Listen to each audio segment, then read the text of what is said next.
Hey, welcome into Boston has entered the chat. If you love this show, first of all, thank you. Secondly, check out 310 to Left right here on Nesson as well. The boys break down all the Alex Bregman news plus more. The Red Sox may not be done this offseason, so tune in to 310 to Left. It's available on YouTube, Spotify, Apple, Amazon, and wherever else you get your podcasts. All right, in the meantime, in between time, Boston has entered the chat. Yep, that's right. We in here, Travis Thomas with George Balekji, and you. Thank you for joining us here on Boston has entered the chat. G Beezy, what's up, player? T, good to be back with you, my man. Spring training's in full effect. We're coming out of the All-Star break for the NBA. Yes. It was a horrendous showing from them, which I absolutely loved because I'm the guy trying to fix it. You're the one, hey, I like it. Let's keep it as it. Yep. Hey, we'll get into all of that. And, dude, big news for my guy, Sam Darnold. Test the market. Yes. Not going to like that. So, obviously, we'll catch you up as well on all the latest from Red Sox spring training. We'll hear some sound bites from that. George and I, as he alluded to, we'll tell you the good, bad, and the ugly from NBA All-Star Weekend. And, of course, we'll preview Four Nations hockey as well. Remember, this show is interactive. We always tell you this. So get in here, tweet at us using the hashtag NessonChat. You can also email us, thechat@nesson.com as well. All right, so George, so let's dive in here because you talked about this. Spring training today from the Sox. You know, Rafael Devers came out. Right now, the internet's going nuts, my friend, because he said, no, I'm playing third base. I am not a designated hitter. And I know that's where we're starting today, George, because you and I were talking, and a lot of these quotes from Rafi jumped out to you. Yeah, first off, I mean, he had his press conference with the media sitting next to his translator. Yes. And this is what he said. This is me logging his translator verbatim. First, he was asked, what's going on? What have you heard? And basically he said, third base is my position. It's what I've played. I don't know what their plans are there, as in the Red Sox. I know we had a conversation. I made it clear what my desires were. Whatever happens from here, I don't know. Then he was asked what his desires are to play third base. And he responded, my position is third base. I don't know how they want to go about it and what they want to do, but that's the position I get ready to play, third base every day. Then asked point blank, how would you react if they asked you to DH? And he said no. Himself, not the translator. Rafael Devers said no if he was asked to be a designated hitter. Then there were quotes from The Athletic that came out, Trav, and this is Alex Cora talking about what was promised to Rafael Devers, because when he signed his 11-year extension with the Red Sox, he was promised, hey, you're going to be the third baseman. Cora said, quote, different people here. This is per The Athletic. There's a different leader here. Heim is in St. Louis now. And as Craig Breslow has taken over since Heim Bloom was fired. Then the Boston Globe putting out a report. This is from Julian McWilliams. Chief Baseball Officer Craig Breslow and manager Alex Cora spoke to Rafael Devers on Friday. Alex Bregman was signed Thursday evening. That is per the Slugger, and he acknowledged he was shocked by their suggestion. That's from the Boston Globe. This is the quote. I'm someone that believes in people's word. I take it to heart, and yet it was very surprising that they would suggest that. I've known that this is a business. I know that each side is going to do what is best for them, what is most comfortable for them. I don't think that was the right way to do business. Right way, is it bringing in Alex Bregman? Right way, is it not talking to him until after Bregman was signed? And these are also quotes coming from Rafael Devers, because keep in mind, he wasn't with the team yesterday when Alex Bregman had his introductory presser. That wasn't the required portion of spring training. He got back to Fort Myers. He's back with the team. He's making his rounds, talking to the media. This is deflating in a way to me, Travis, just because Garrett Crochet is there saying all the right things. Even when asked about his possible extension being on a prove year, Walker Buehler is there saying all the right things. We've seen the constant buy-in from Trevor Story, who held Story Camp, where he had all the guys out there. If anyone wants to be deflated, it would be Trevor Story, because he's been dealt such tough injuries just playing baseball. Still comes back locked in. Alex Bregman going with the whatever the team needs me to do, I will do it. Whatever they need me. Fill up the water coolers, I'll be that guy that fills up the water coolers every single game if that's what the team needs me to do. And then you just have Rafael Devers and the Red Sox front office not being on the same page. So hearing these quotes, especially at the end, I know that each side is going to do what's best for them. what is most comfortable for them. I don't think that was the right way to do business. I don't know exactly what Rafi is talking about there. These are just the quotes you're getting from the Globe and the Athletic. It's just tough to see. You want this team that's missed the playoffs 5 of the last 6 years and finally going all in on their rotation, their lineup, their roster, giving their manager the extension as well. You want them to see all in on getting back to the playoffs. This could just be a day one thing in spring training, and we look back and say September as they're in the hunt for a pennant, and we can say, hey, it's all good. But it's just, this is tough. This is just like a tough way to start spring training with a lot of good excitement around it. I'm confused by all this. And by the way, you mentioned all these guys saying the right things at spring training. We'll hear from Alex Bregman in a moment.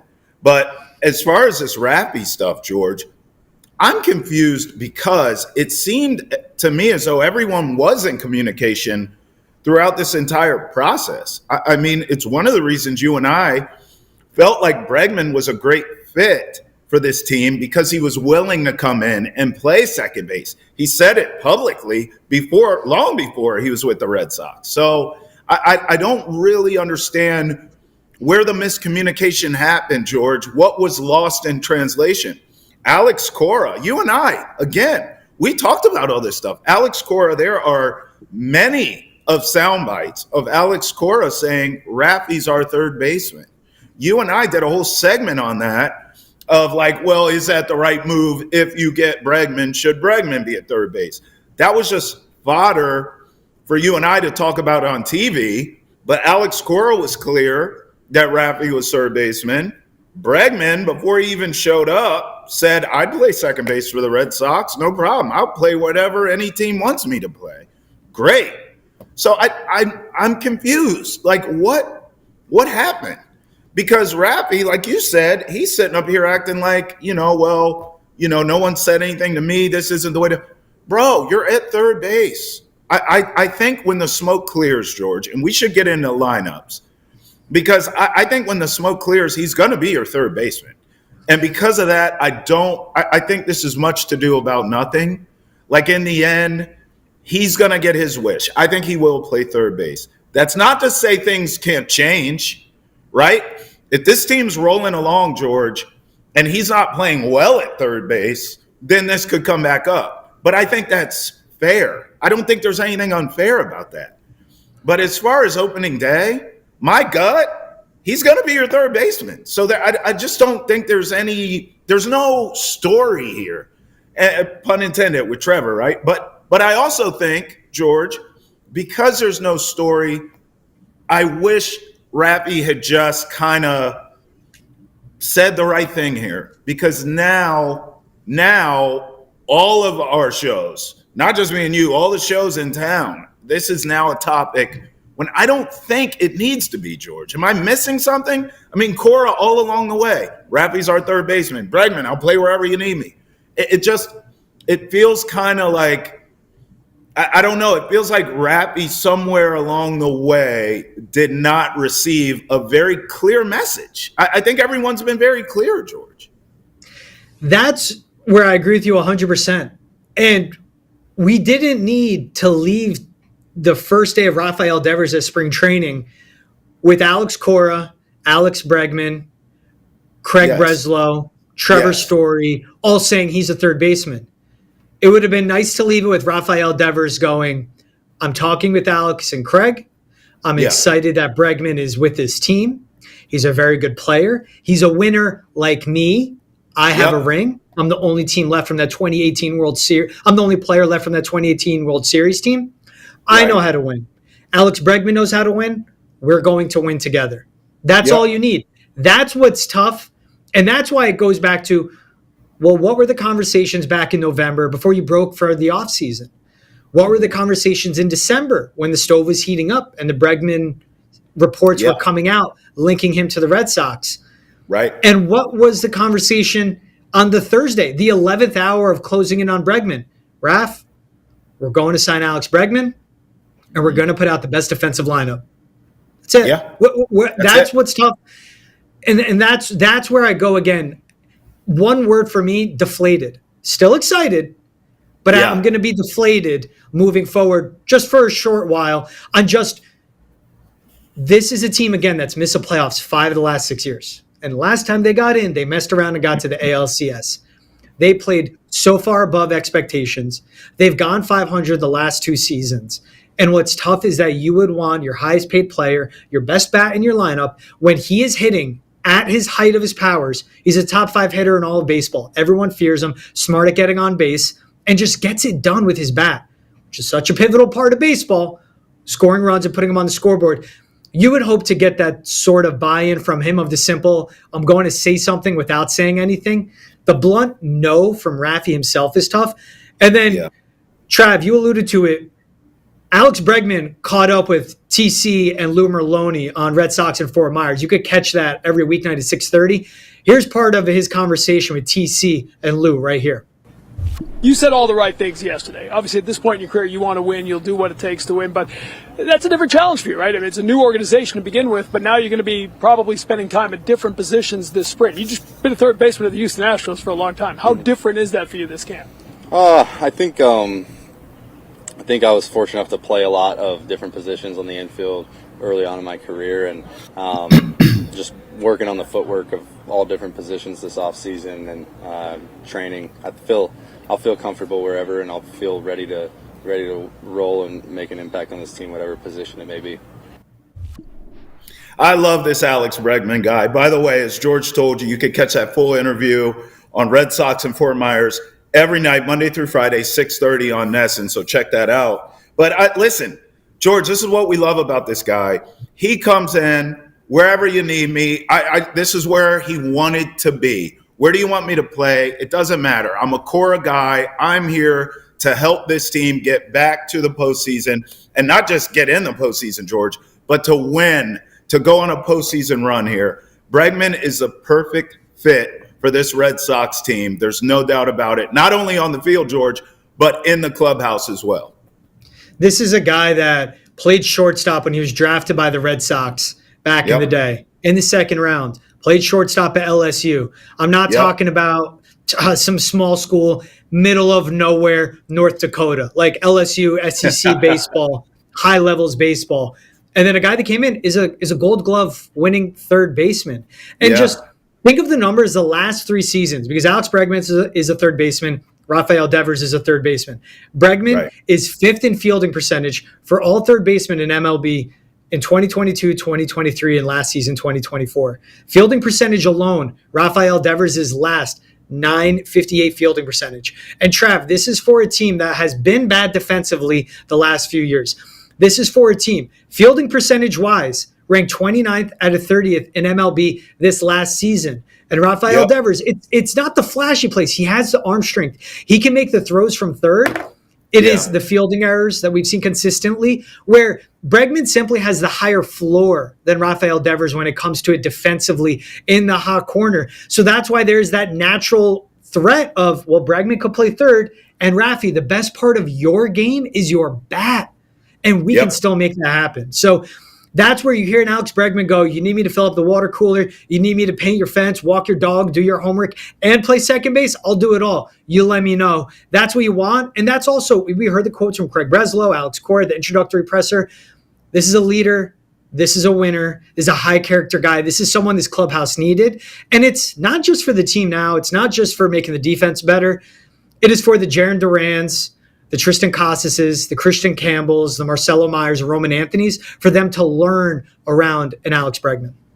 Yeah, I think that's well said. By the way, George and I will give you our projected lineups for this team in about a minute here. But, George, I want to go back to Rafi, because I'll tell you what, if he seems annoyed, fine. I'll take that right now in spring training, February, whatever today's date is. But I tell you what, George, maybe we get a Rafi with a little bit of a chip on his shoulder this season.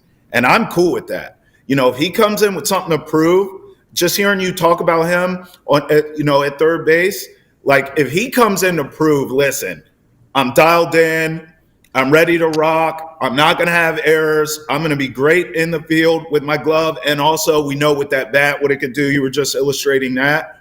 We're going to get the best version of Rafi. If it takes him being a little bit annoyed in spring training, cool. That's a great sacrifice, in my opinion, George, if we're going to get the best version of him. Because one thing's for sure, if we get the best version of him, he is one of the best in the game. There's no doubt about it.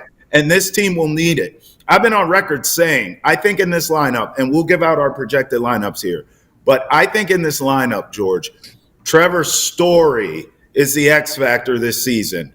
Obviously, it's health, right?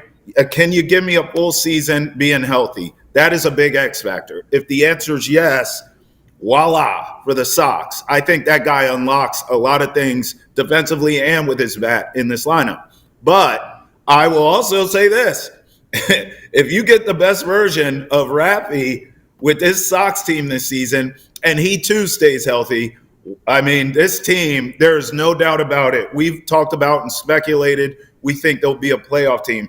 George, if I can get those two things to happen, Trevor Story to stay healthy and Rafi to give me the best version of himself because he has something to prove, I'm one of the best third basemen in the game, great. That will be a playoff season, no doubt about it, for the Red Sox. Would you agree with that? Hey, tack on to that. Yes, I can't disagree with that. If this lights a fire under Rafael Devers and he comes in very locked in at third base, and then the versatility of this team takes over. Because, all right, let's think about it like this. The Red Sox signed someone that is a better third baseman, fielding percentage-wise, than Rafael Devers. The numbers back it up. If that fires up Rafael Devers and he becomes a better third baseman and a hitter and is just more available all around and can be healthier throughout the season, okay, that's a win. Trevor Story, he's PO'd and he's fired up because he wants to stay healthy. He was signed to a lot of money. That guy wants to play baseball. He's pissed off because he hasn't been healthy the last few seasons, and the Red Sox have invested a lot in him, especially at the shortstop position. Okay, he's fired up. He's locked in. He's dialed in. Alex Bregman is too. Sure, he got 3 years, $120 million. He was disrespected in free agency. He wanted 6 years, $200 million total. The best he got was $171. And what you have right now is a guy that has opt-outs after year 1 and year 2, which is basically go make your money with the Sox, go prove yourself as a great player once again, opt out, and then get paid by another team. So you have Bregman, Story, Rafael Devers, your 3 most experienced players in your lineup, all fired up, all motivated, all with the fire lit under them coming into this season. That's what you want. And then the rest of the guys follow suit. So that's one thing I can't disagree. Hey, if this lit up Rafael Devers and got him to wake up a little more, it needs to be more for the team, then cool. But I'll give you, and we'll get into it. Let's give our lineups. Sure. I'll get into why I like Bregman at third, but we'll get to the lineups. And it's beyond the fielding percentage numbers as well. Okay, so George and I will give you our projected lineups. But that's just George and I. We want to hear from you. Can you get in here and party with us? Please email us, thechat@nesson.com. You can also tweet at us as well using the hashtag NessonChat. All right, George, you go ahead and lead us off here. Let's go your defensive starting lineup. You already gave me a spoiler alert. It sounds like you're making a change at third, huh? Look, so let's start at the catcher. It's Connor Wong. He's nails back there. Super smart. He's good. First base, you stick with Tristan Casas. Can he be healthy? You hope so. I'm projecting the best defensive lineup in the season at the peak of this Red Sox entire lineup with the call-up. So that's why I have Christian Campbell at second base. Look, he could play in the outfield. He could play short. Good righty bat, but profiles best at second base. It's where he's played the most in the minors and where he played the most when he was in college at Georgia Tech. He has a lot of experience at second. So at third base, I have Alex Bregman for the simplicity of this is my highest defensive floor defensively. Trevor Story healthy is at short. Then in left field, Jarren Duran. Center field, my Gold Glover and Ceddanne Rafaela. And then in right field, again, a guy coming up making his MLB debut, Roman Anthony in right. Now, Roman Anthony could be in left. You shift Jarren Duran to center. If Trevor Story needs a day off, Ceddanne Rafaela comes to short. If Christian Campbell needs a day off, Bregman to second, Devers to third, out of the DH spot. You notice that in the bottom right-hand corner if you guys are watching. But again, I'm going for the highest defensive floor for a team that's been 500 the last 2 seasons. You need to win within the margins. You can't look at me and go, well, does Rafael Devers' defense at third really matter that much? It does. This team hasn't been making the postseason. It matters for a team that was second to last in MLB in defense last season. And Devers, out of the starting defenders, had the lowest fielding percentage. I hate to keep going back to a stat, but it's the eye test of the fielding errors. And it's literally the numbers showing you as well. You bring in an Alex Bregman, you call up a Christian Campbell when he's ready. That lifts up the entire defense, the entire lineup, and it lifts up the floor of this team where 81 and 81 all of a sudden becomes 90 wins and all of a sudden becomes a wild card berth into the postseason. No doubt. You make a great case, okay? But this is why this show is great, and this is why we ask the fans to get involved, because there's going to be a number of fans that agree with that lineup you just put out. I don't necessarily disagree, George. I think we could maybe eventually get to that. I'm going opening day here. This is what I think we're going to see, and I'm kind of sticking with the status quo. And I believe there's probably a faction of this fan base that feels the way that I do here. So, I'm going to stick with Rafi at third base because the beauty of baseball season in this case is if it's not working, okay, you have the versatility in the infield here where you can move things around. And you can move Rafi to DH, no problem. You can move Bregman over to third base, no problem. But for now, to keep things flowing, to keep guys happy, to hopefully get this best version of Rafi on the hot corner, I'll put him at third base. I have Story at shortstop, of course. A willing and open to playing second base Bregman. I have no doubt he'll be stellar at second base. Cassis at first. I'm with you with Crochet. Wong at catcher. Pretty much everything else I think I match up with you, including Anthony out there in right field. But I agree with you with his versatility. Being able to move him around as clutch as it gets.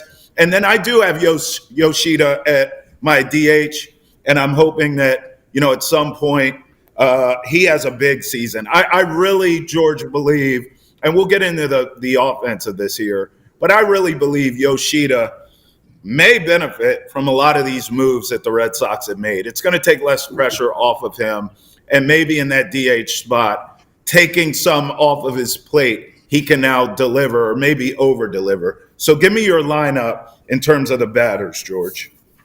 Yeah, so my leadoff hitter, I'm going to stick with Jarren Duran. I mean, this is a guy that's going to be he could be in the 20-30 club, 20 home runs, 30 stolen bases. And what's most important, if he's hitting line drives, like singles are not singles for him. They are doubles. And then a double becomes a triple essentially because of all the stolen bags. So I'm going Jarren Duran 1, Rafael Devers 2, because now your best hitters actually like hitting in the 2 spot. Don't believe me? Go ask Lou Merloni on 310 to left. 3 spot, Alex Bregman. 4 is Tristan Casas. Can we get him healthy? 5 is Trevor Story. 6, again, this is my best lineup. So it's going with my defense.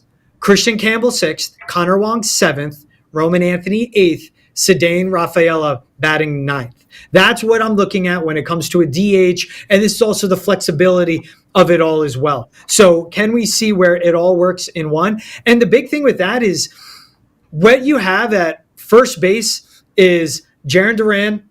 And this is what's interesting with the lineup because the Red Sox needed that righty bat.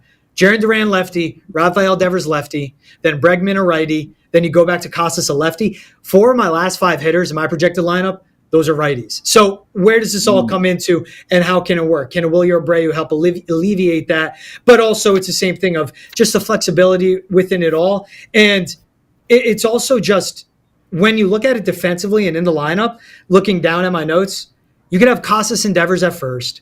Second base can be Christian Campbell, Vaughn Grissom, Alex Bregman. Third base could be Rafael Devers, Alex Bregman, Marcelo Meyer. We haven't mentioned him yet, but he could also be a shortstop with Trevor Story. So could Alex Bregman. So could Cedane Rafaela. Left field, Jarren Duran, Roman Anthony. Then Jarren Duran goes to center. You give Rafaela the day off, or if he has to play short, boom, boom, boom, flexibility. Then in right field, that's Wilyer Abreu, Roman Anthony. What I like with both our lineups, and just looking at the defense, you'll get into your batting lineup. Yeah. There's no pressure on Christian Campbell. There's no pressure on Roman Anthony. There's no pressure on Marcelo Meyer. Now, do we see Christian Campbell at opening day roster because of the new rules from MLB? Opening day roster, win Rookie of the Year. Red Sox get a compensatory pick, incentivizing teams not to manipulate service time in MLB so they keep him down in the minors longer to avoid arbitration, yada, yada, yada. Still, I like that lineup the best. And just think of it, the top 4 hitters, Jarren Duran, Rafael Devers, Alex Bregman, Tristan Casas, that could combine for around 100 home runs and around 350 RBI. That's a lot of power. That's a lot of runs scored. And just even when you got your bottom of your lineup leading off and a Ceddanne Rafaela gets on base and then Jarren Duran's after, that's a lot of speed on the bags as well. Hey, by the way, I'm looking at I know we're going to get to my lineup in a second, but I'm just looking at the pitchers because we both have Crochet on the opening day. I'm a poet and didn't know it. Crochet, Houck, Bayo, Buehler. You could swap those out. Giolito. And then you go 6 deep. George, a little cutter action. You go 6 deep, or you like those 5 I threw out? I think you go 6 deep. To me, it's going to be Crochet, Houck. We have to figure out Cutter Crawford, and now he's dealing with his knee. Crochet, Houck, Buehler. Okay. Bayo. Cutter Crawford, then Bayo. I think Bayo could be the 5 or the 4. And the same thing with Walker Buehler. He had Tommy John, then he had it again. And it wasn't just the normal replace the tendon in his elbow. It was a more intricate TJ surgery than normal. And that's why he wasn't around for 2024, but he showed up in the postseason, and that's big. Yeah. Look, it's the same thing, Trav, and I get it. You put that opening day lineup. It's the same thing if you ask a basketball coach, hey, who's your starting 5? I don't care about my starting 5. Who closes the games for me? I don't care about I really do not. Opening day is fun, especially opening day at Fenway. It's a Friday afternoon, 2:00 first pitch, April 4th. Are you kidding me? I will be there. I will be having a good time as much as possible, responsibly. I'm an adult, of course. I love opening day in baseball, especially an opening day in Fenway on a spring afternoon, even with the winter we're having in Boston right now. Yeah. I care about the lineup and the rotation when it's late July, late August. The games really matter, and you're in a race. Sure. Whatever your opening day, because we could see Christian Campbell start at second on opening day, and then I don't know anything into the inside of his ETA beyond it being 2025. We could see him opening day second base, and we may never see him again the rest of the season. And that's the truth. When he's ready, he's ready. Can he play now? Sure. But you don't have to rush the kid. But that's why opening day with the rules of getting picks and all this, and even just thinking opening day starter, like who cares? Who is healthy when the games matter most? That's the way I look at it and all that. But I like you bringing up that rotation. Crochet opening day would be sick. Yeah, I want that big moose out there on the bump. I want him shoving 209 strikeouts and 146 innings pitched. Are you kidding me? That's filthy. But get him and Walker Buehler to the postseason. That's why you bring in guys like Alex Bregman. And the last thing I wanted to add to Trav, Alex Bregman and me at third base elevates Rafael Devers as a bat because it's been a shoulder injury, forearm injury, knee injury, a knee injury he suffered while playing third base. Maybe he needs to dial back the usage. And if you dial back your amount of just moments played, not games played, because you could be the DH full time, but time at third base as well, and that makes you a better hitter, and that just makes you a more reliable third baseman, and then all those numbers I pointed to go up, the fielding percentage improves, then that's the best thing for Rafael Devers. And the best version of Rafael Devers gives you the best version of the Red Sox.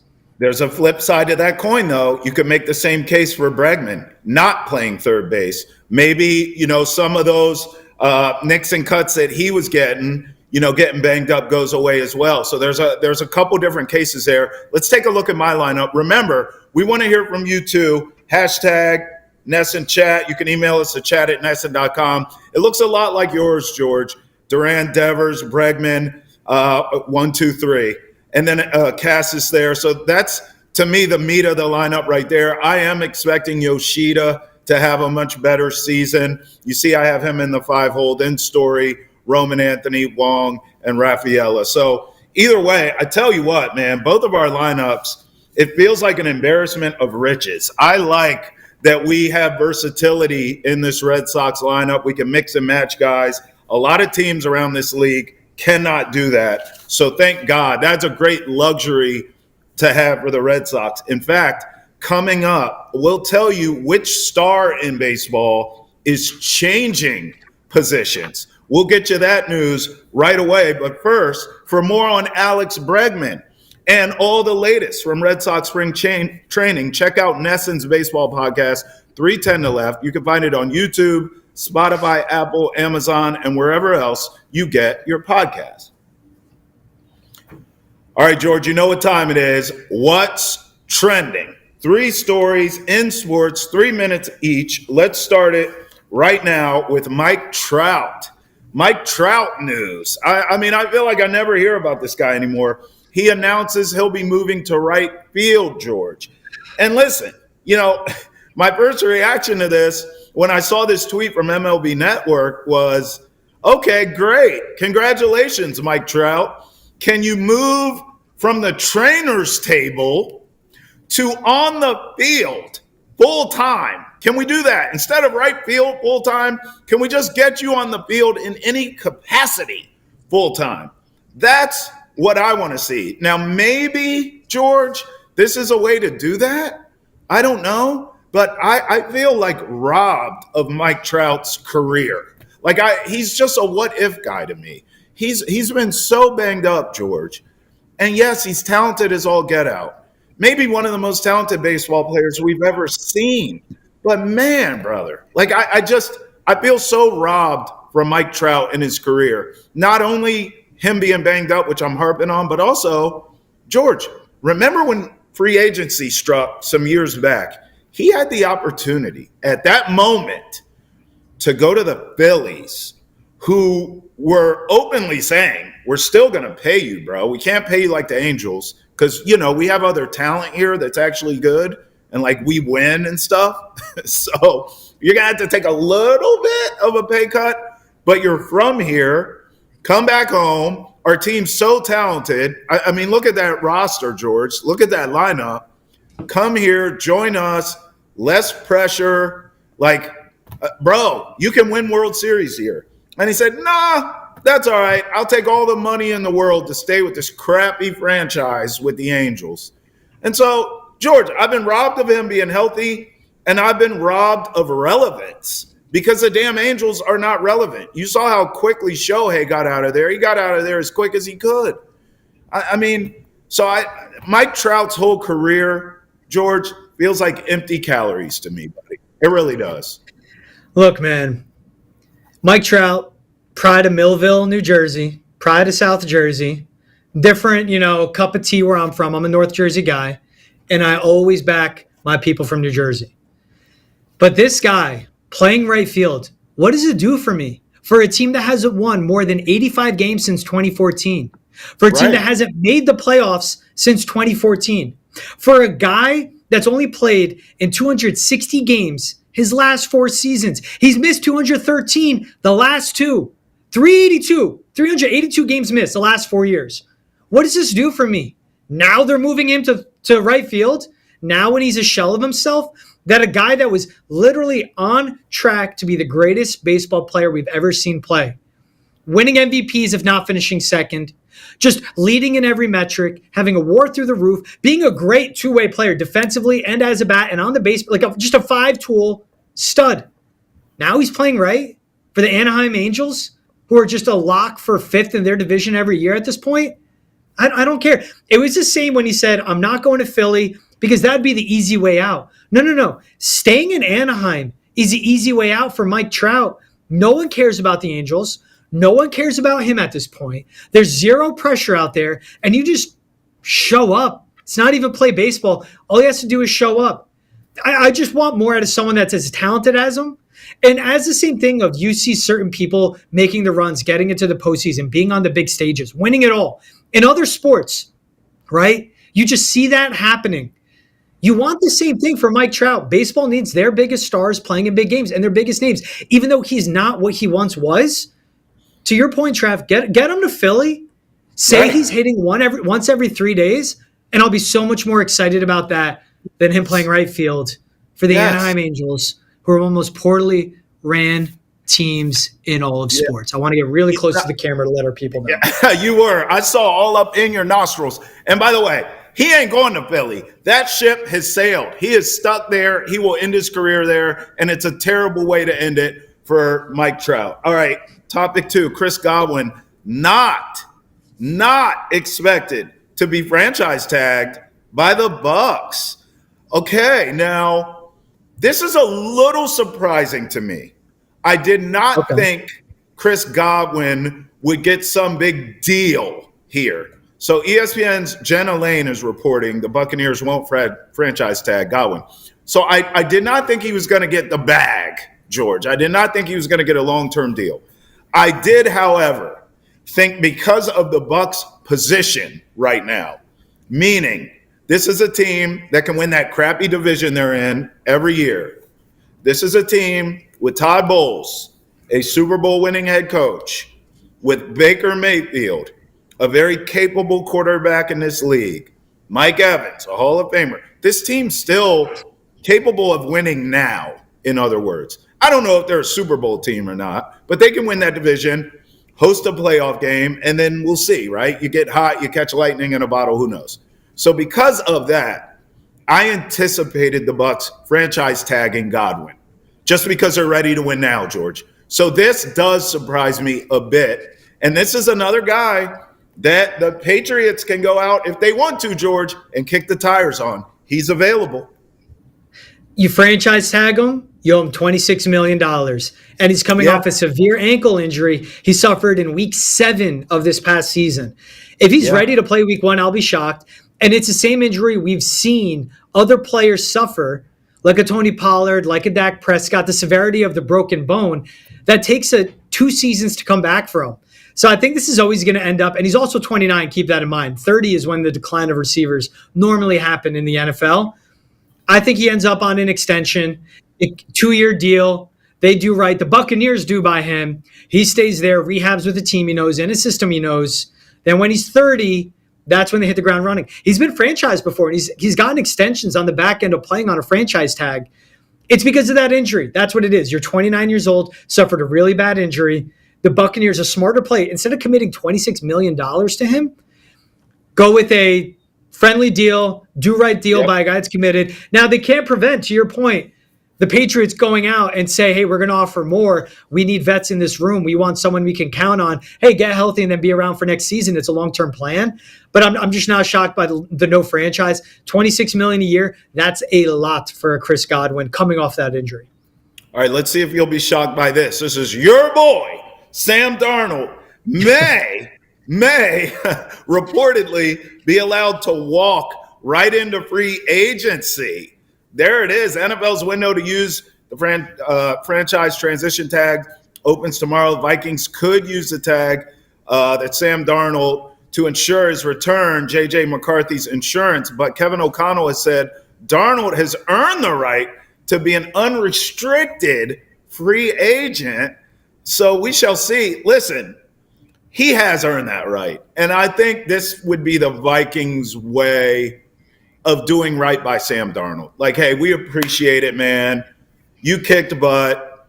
We have our rookie QB that we believe in. That would be one expensive insurance policy if they were to franchise tag him. You just talked about it for Godwin. The number on Darnold would be obscene. So I guess it's the Vikings' way of saying, man, go get your bag, dog. Go get paid. You know, a team like the Vegas Raiders makes a lot of sense to me, George, because they're dumb. And they're in Vegas, and they're trying to sell tickets. And they're like, you know what? Sam Darnold was awesome last year. Let's pay him all the money in the world, and then he'll go there and stink for Pete Carroll. You know, there's a USC connection. It makes a lot of sense. But wherever, and you know, it's a dumb franchise to pay Darnold. It'll be someone dumb to go pay him. Maybe he goes back to the Jets. Who the hell knows? But either way, he's going to cash out. And I think this is good for Sam Darnold. And kudos to the Vikings, because I thought after the season he had, they would not let him just walk. They would for sure franchise him or try to figure out a way to trade him. So kudos to them for letting this guy get paid. That's how I see it. Some sucker will pony up, George. $41 million. That's what he'd get if they franchise him. Sam Darnold helped him win 14 games. They were almost got the 1 seed. But what was he in the bright lights? What was he in the big games? He was Sam Darnold. Couldn't see the field right. Just completely let down his team and just wasn't playing the quarterback position. With Kevin O'Effing-Connell as his play caller, which you will find 31 other starting quarterbacks in the NFL that would die to have Kevin O'Effing-Connell be their play caller. All right, maybe not if you're Matt Stafford or Patrick Mahomes. But you get my sentiment there. That's how good he is. This is a go, walk, go test the market, find out how much you're going to get paid. And you know what? To your point, if the Raiders want to give you let's say you're about to be 28, 160 million, and just a certain amount per year, fine, go to Vegas. But if no one's going to give you that number, we're not going to give you 41 million. We'll pay you as a stopgap quarterback. They can afford to do that because JJ McCarthy is under his rookie cost control contract. But yeah, 41 million, that's too rich for me. They could franchise or transition tag him. I think that should be the move. Transition tag him. If a team wants him, they got to give up draft picks. But then you got to find a way to agree to an extension. Or he could be the bag merchant like a Kirk Cousins. Keep franchising me. Give me this 40 million a year, and I'll make 80, 120 in 2-3 years. Yeah, but when Cousins was doing that, he was young.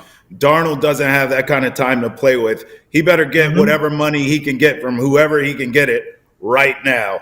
Hey, by the way, in 60 seconds, George and I will tell you which comedian ruined NBA All-Star Weekend for us. But first, if you're enjoying this conversation, be sure to tune in Monday through Friday to Boston Has Entered the Chat. We talk about all the latest news in sports in Boston and around the country each and every day. You can find us on YouTube, Twitch, Spotify, Apple, Amazon, wherever else you get your podcast. All right, George, I want to go in on this. The NBA All-Star Weekend, man. You know what was tough for me? I enjoyed the celebrity game. I can't believe I'm saying it because I told you abolish it a week ago. I actually enjoyed the dunk contest thanks to Mac. Mac saved it. Mac McGlone, who I covered in high school, George. You want to talk about a full circle moment for your boy. Watching him carry the dunk contest on his back for 3 years. I mean, I enjoyed it. I liked the three-point contest. It was great seeing Wemby and Cliff Paul cheat in the skills competition. Not Chris, Cliff Paul. I loved all of it. Then you get to All-Star Sunday. Oh, this wonky, weird Shaq drafted a team, then Chuck, and it was it was too much TNT. I got too much Kevin Hart. What was going on with Kevin Hart? Like, that's the issue. It's not drafting a team. It was a 3-hour night set aside for the All-Star game. You had 30 minutes of basketball. Yeah. You had over an hour of commercials, it felt like. And then you had basically Kevin Hart just doing stand-up all the time. You had Mr. Beast filming a show. Oh. It's like the NBA draft when players get picked and instead of being asked just like basketball questions, simplicity of it all, it's like the heart-wrenching stuff. Like there should be an ABC broadcast and there should be an ESPN broadcast. ABC is for the families that want the Mr. Beast, that want their kids to be locked in, and then they enjoy it and they like Kevin Hart, and they don't care about basketball. It's an all-cast. ESPN should be locked in on the game. You wasted all these guys' times. Like, you think Nikola Jokic is going to want to show up for next All-Star game? Heck so no. You're telling me I could have spent the last 5 days with my horses in Serbia instead I went to San Francisco to sit around and watch the Jumbotron for 3 hours. Like, you're not wrong. Like, get serious. This is my thing, Trav. And you were like, well, I like the NBA just showed you they can't figure out the All-Star game while the NHL is. We just saw a game not recognized by the IIHF be absolutely lights out between USA and Canada. The Americans came out, had 3 fights in 9 seconds. Everyone knows it. Connor McDavid on a perfect breakout from the defensive zone beat Connor Hellebuck on a shot that no one on this world can stop. And then you had Jake Gensel and Dylan Larkin, 2 young stars for USA Hockey overall and in the league, have big-time goals, and then USA win in Montreal. What better place to beat the Canadians than in Montreal, right? The NBA just needs to make it simple. Lose Kevin Hart. Lose Mr. Beast. And I respect the hell out of Mr. Beast, dude. Like, trust me, I wish I was as successful as that guy. I mean, that dude, talk the talk, walk the walk, man. He's living the literal dream. He is his own boss. Make it North America versus the world. That's it. The best from Canada, USA, Mexico for basketball players against the best of Europe, Africa, Australia, Asia. Yep. That's it. Give me Wemby, Yeah. Jokic, Doncic, and Giannis all on the same team, and then give me the best that North America has to offer. Or make it America versus the rest of the world. Put SGA on with those guys. You know how ridiculous of a starting five that is? Are you kidding me? Man, You sit down. You gave up 3 hours of your life. Yeah. Kevin Hart's funny. But it's like, Not that you know funny. what it is, Trav? I learned it myself, man. Hosted a party, and I'm a big karaoke fan. And halfway Yeah. through the night, I said, we're doing karaoke. It did not hit. You either need to go. Now, a year prior, you've been there. I said, hey, Yeah. guys, karaoke on me. We're all getting together. Bring your songs. Get right, and we're going to do it. And it was some of the most fun I've ever had. Yep. You can't force a Kevin Hart on an audience. If they don't expect Kevin Hart going in, they expect basketball, the whole time they're going to be like, what is this? People that get paid more than me are making these decisions. I assume they know more than I do. But Trav, this is the stuff. Like, do they? Don't overthink it. Play the hits. Yeah. I'm done. That's the All-Star know. game. This is what they did to I all know. of us. All right, know. I'm good. Thank you, man. I needed that. Yeah. I love you, bro. I feel Thank better. You. That Thank was you to our therapeutic. listeners. Yeah. Thank and you. by the way, there weren't even fans in the stands. They couldn't even sell out the joint. Bring it to Boston, baby. Jaylen Brown talked about it. Hey, one thing's for sure. We hate the format, but Boston fans will show up and show out for the All-Star game. You know it, and I know it. Real quick, that alley-oop from Kyrie to Jaylen Brown, that's what I want. That's what I want. Yep. Give us king of the court. Give us a 3-on-3 tournament. Lose the skills challenge. And then give us USA versus the world. That's it. Man. One off game. One game. We don't need four. Just one game. I'm done. You're preaching, brother. Hey, by the way, George and I are about to be chanting USA, USA. And here's why. For more Four Nations face-off coverage, check out Nesson's The Hockey Hub podcast. Hockey Hall of Famer Jeremy Roenick. How about that? He's on the newest episode to share his take on the Four Nations tourney and stories, of course, from his legendary career. Make sure to check it out. It's available on YouTube, Spotify, Apple, Amazon, and wherever else you get your podcast.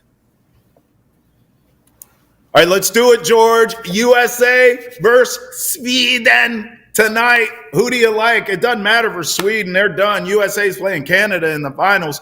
But listen, bro, Sweden's tougher than $2 steak tips because every time I look up and they're playing in these games, they're in overtime games. They play it tough. But in the end, Team USA is too hot, George, right? I'm going Team USA here. Yeah. The thing with Sweden, I mean, they have a lot of skilled skaters. Mika Zibanejad, Jesper Bratt, William Nylander. You know, it's all about how healthy they can be. They're really skilled on the back end on their blue line. And they got some good goaltending, like good goaltending in there. Yep. But the U.S. just took on the best skating team assembled in the world in Canada. Like Connor McDavid, Nate McKinnon on the same line. Like what more do you need than that? And they shut them down. They make life difficult up the middle. They play physical. They'll out-hit you. They'll muck it up. And they got the best goalie. Now, Connor Hellebuck's going to take a back seat. They're giving him the night off. Jake Ottinger is playing. Canada punched their ticket into the championship game. This doesn't mean anything to USA. Only thing Sweden can do is go out with some pride. I just still expect USA because, and also with the Kachuk out, like guys like that, okay, let the depth pieces play.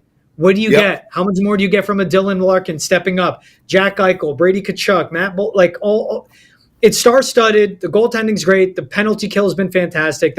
When they have an extra skater on the ice and have the skate advantage on the power play, it's been good. Look, I don't like USA Sweden. Like I'm just Trav. It's USA Canada again for the Four Nations trophy.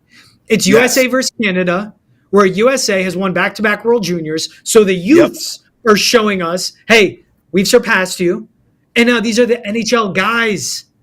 Yeah, and they're going to show you, hey, we've passed you as well. That's what I'm excited about. And it's going to be at TD Garden, bud. We know how special that building is. Yeah, absolutely. That is a where were you when? Where were you when the U.S. beat Canada in the Four Nations in TD Garden for a championship? Where were you when? No. Bro, this USA-Canada final is going to feed families, brother. Like, it's awesome. And I agree with you. We both like them to handle the Swedes, and we also both like them to beat Canada again.